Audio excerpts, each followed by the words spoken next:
Hello, welcome to Exotic Gardening with me, Yorkshire Kris, on what is a pretty cold summer's day.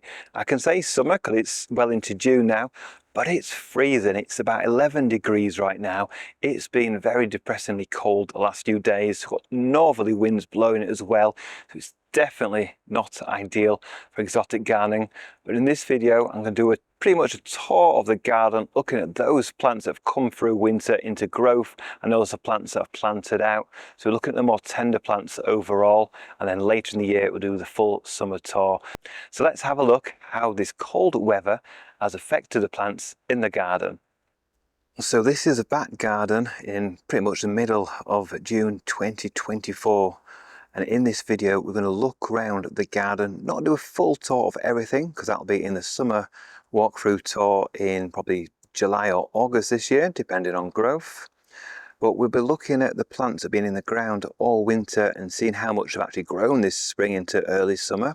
And also the plants have been planted out, because it's been a cool June so far and a pretty nondescript May. Although it was a warm May overall in terms of minimum temperatures, daytime temperatures weren't anything to write home about, and June so far has been cold. So it's been a pretty contrasting cold spring compared to last year, when on this day it was 29 degrees in my garden, and today it's 11 or 12 degrees, not expecting to get more than 13 or 14 degrees.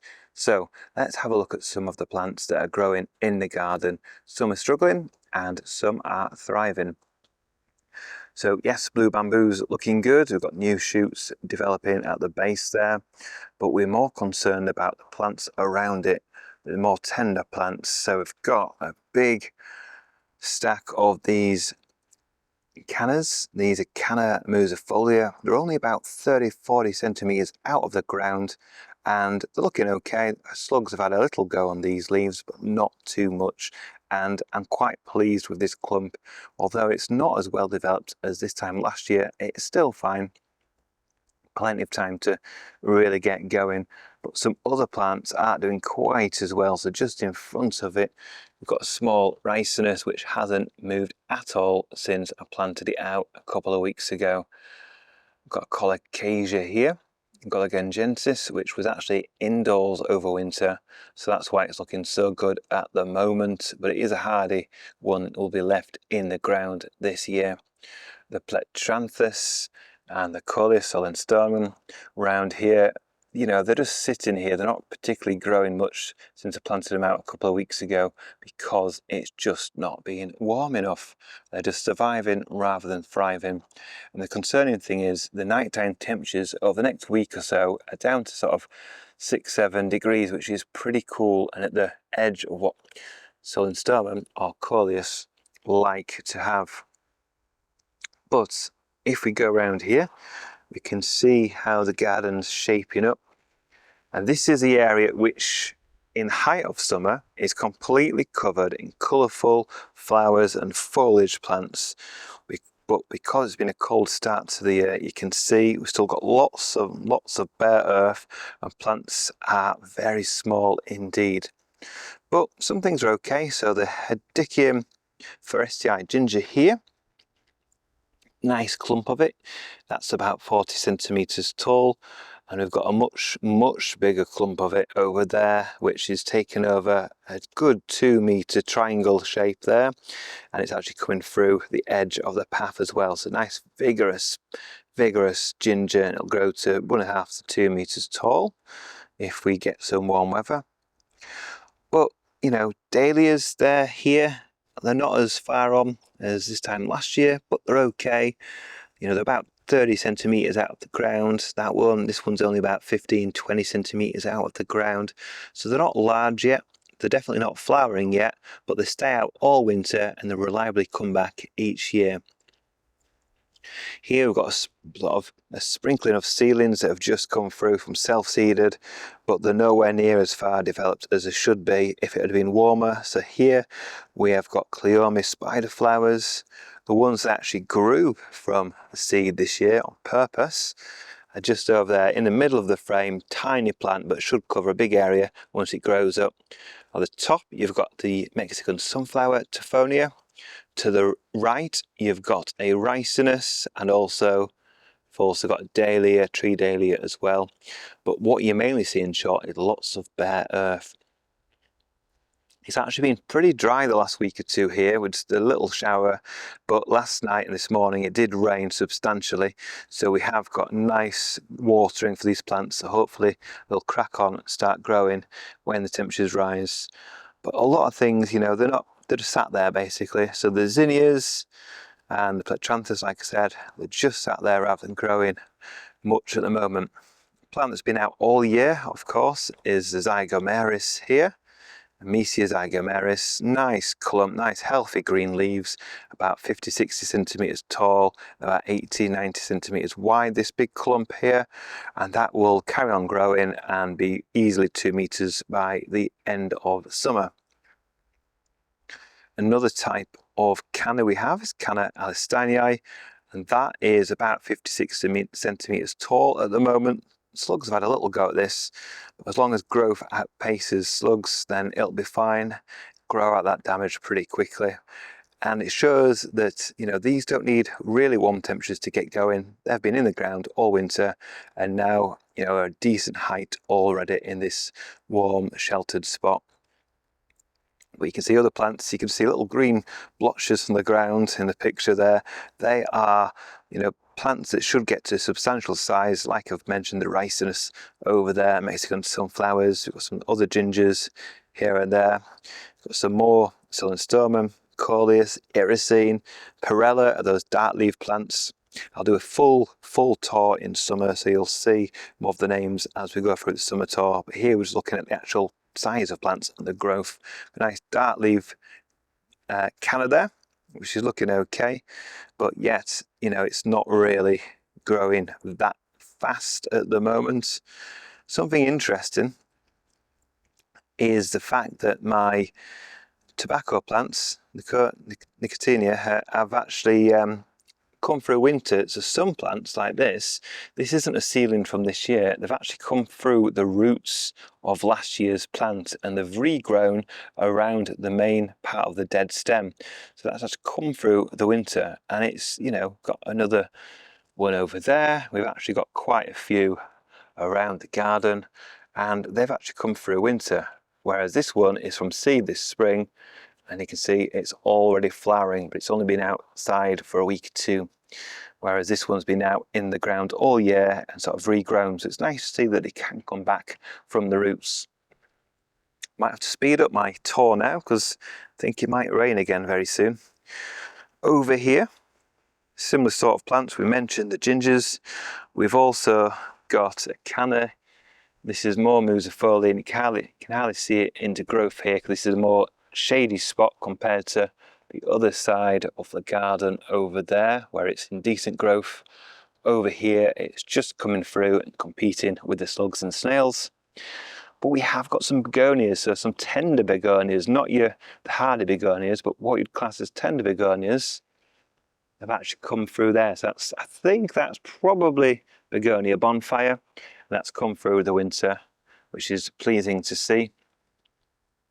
Can't wait for these gingers to grow up and make a huge display and block off this corner. So normally you won't see past this corner until you walk around it, because you've got a big wall of foliage in summer. Flushes of the hardy plants like the Fatsias here, you can see nice fresh leaves. They're looking really happy, really healthy. And the same with the tree ferns over there. They're looking nice and lush. Pretty much all these nice hardy plants looking good at this time of year. So we've got the new spring flushes. And a plant that's not looking good is this tree fern that was never good. I was trying to bring it back into life because it came to me with pretty much no leaves and been very dry. But after 4 or 5 years, 6 years now, you can see it's not improved, tiny little leaf. So it's probably time to dig this up and get rid of it, unfortunately, which is a shame because it's a huge old plant, but it's just suffered and never been, you know, where it should have been in terms of growth, even though it's been watered and protected over winter. But in contrast, we've got a plant that's doing really well, and that is this Schefflera macrophylla. Look at the size of those leaves. They're last year's leaves. They've got through winter with no issue. And then we've got the new flush of the bronzy leaves at the top, which will open up and be nice and large. And this is a tall plant now, a tree. You know, this is the main trunk on this is well over 2 meters tall. And then the leaves are well above that as well. Aralia, variegated, looking good over there. And what's not looking quite as good is this palm tree, which should have been hardy, but it suffered this winter, although it was a pretty mild winter. And this is Butia erispatha, Syagris romanzophiana, Santa Catrina. Quite a mouthful. Unfortunately, spear pulled, so I'm pretty confident it'll come back, but it's not looking great.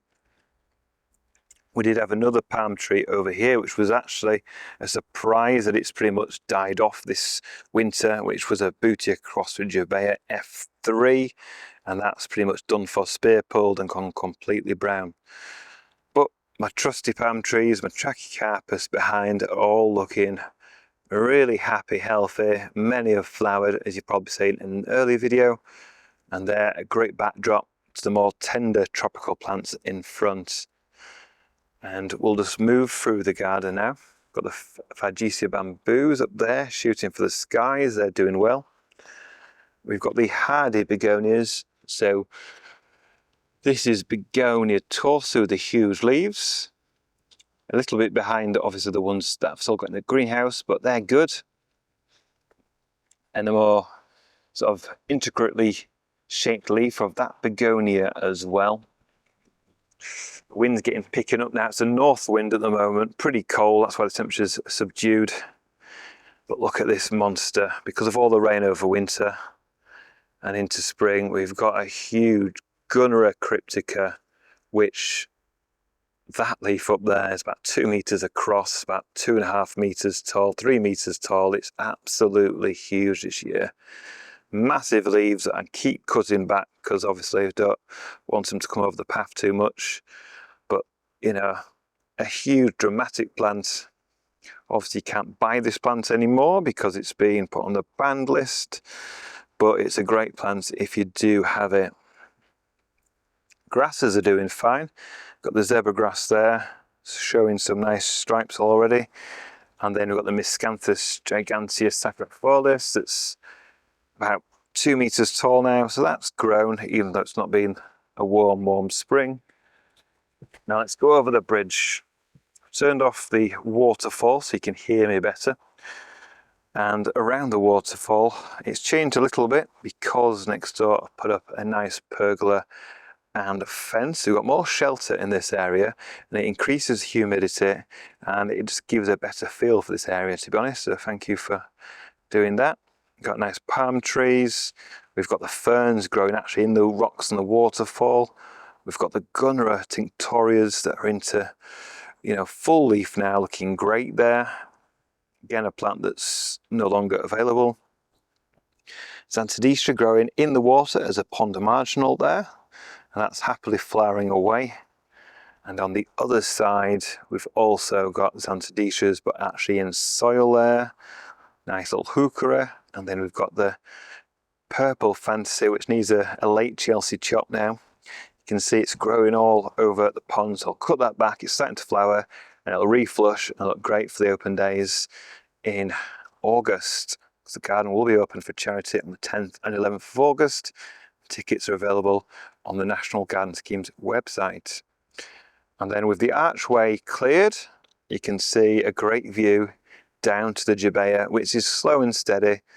You know, it's pushed out a leaf or so this spring, but nothing of any, you know, extra notice to take care of it. Just, you know, it will get better as the year goes on and push out more leaves. But for now, it's just doing its thing, but very slowly. The chocolate vines that are over the archway vigorously regrowing along the handrail over the pond here. And then let's have a look at some more plants that have come back from the ground. So this is the best bunch of Colocasia pink chinas. Again, just so you're reminded, these are kept in the ground all winter, not protected. and I don't put a cloche over in spring to hurry them up into growth. They just get on with it when temperatures warm up, and they don't need too much heat to get into warmth. And you can see got plenty into leaf. These are about 25-30 centimeters tall. Plenty of plants there. Got some eucomis in leaf over there. And behind that, we've got some more arid plantings. We've got the yuccas, we've got the aeoniums that have only just planted out about a week or so ago, so they need some time to establish.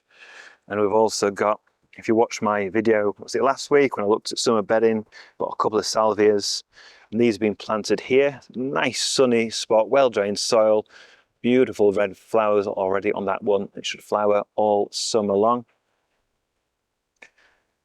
And they will go around. We won't really look at the palm trees in this video, we'll do that when we do the full tour. Bamboos are shooting, so we've got the black bamboo. And you may remember back in 2022, I talked about these flowering. And that is the case for many black bamboos, Phyllostatus nigra. Mine hasn't shown any signs of flowering yet, but I'm sure it will in the next year or two.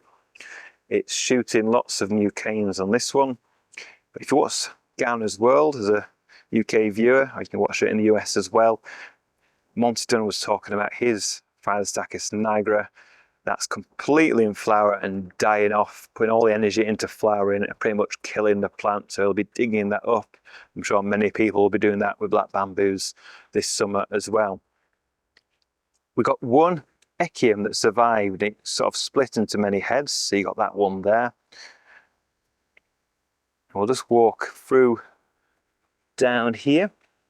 We've got the Trachycarpus aureophilus, and the flowers have been more developed now. I thought it was a female, but now they're fully developed and there's pollen, so unfortunately it's a male.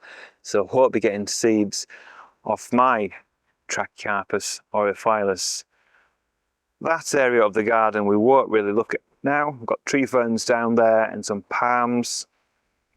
What we really want to look at are the plants that have been in the ground all winter and coming into growth. So we shall go through this arid section quickly over here. And then we can see this bed, which again is more colocasias. This is the biggest one here. It's over 30 centimeters in size. Nice big leaf on that one. And we've got plenty more over there. Lots of seedlings coming through, so I've not had to plant anything in this area. We'll just let the plants get on with it. Eucomis coming through as well there, as well as some gingers. So that's that bed here. And then we'll just come down here, past the palms, past the hedging, and we can see we've got a wonderful flower here, Niphophia northii, just flowering. So not everything's doing great at the moment, but it's definitely not the end of the world. Yes, it's a much cooler spring, early summer compared to last year and previous years, but plants will catch up. We've still got lots of nice things to look at in the garden. We've got plenty more to come, and it probably means when the warmth comes, we'll get a massive amount of growth, especially if we carry on having some decent amount of rain showers, and everything should look nice and lush and verdant and great for the rest of the year. So I'll finish this video on a positive note, thinking when you next watch my garden tours, everything will be much bigger and better, and it'll be nice and warm. So thank you for watching this edition of Exotic Gardening with me, Yorkshire Kris. Join me next week where hopefully it's a lot warmer and we'll do some gardening. Thanks for watching.